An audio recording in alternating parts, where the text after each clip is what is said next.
Hi, I'm Robert Osborne. Welcome. Good to have you with us. Or perhaps I should say, welcome aboard me mateys, because on this April Wednesday, we're going to be setting sail with all sorts of pirates of the Caribbean, or as Cole Porter once expressed it in the song, on the Caribbean or Caribbean Sea.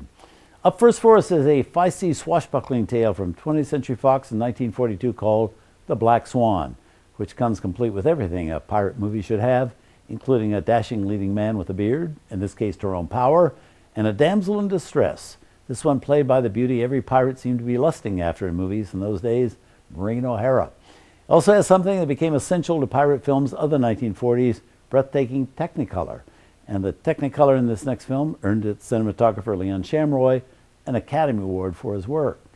This movie came at a pivotal point in the career of Tyrone Power. He was 28 years old, at his peak as a movie star, the biggest draw of any male under contract to 20th Century Fox at that time.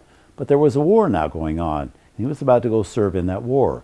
He enlisted in the Marine Corps as a private on August 24, 1942, 4 months before The Black Swan premiered as Fox's big Christmas attraction for that year. And Tyrone Power couldn't have asked for a better movie to keep him in the public eye while he was away on duty. This was another genuine blockbuster for him, and exactly the kind of movie people wanted to see at that time, to take their mind off the grim war news they were hearing every day.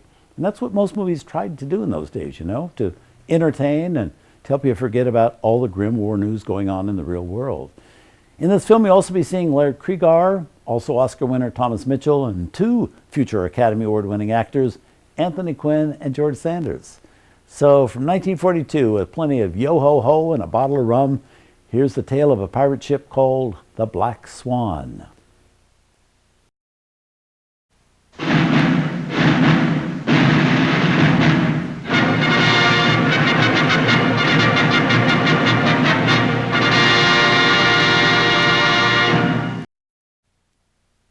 Laird Cregar, who played Captain Morgan, was a highly regarded character actor in the early 40s, and this was one of the few films he made in which he wasn't an out-and-out villain.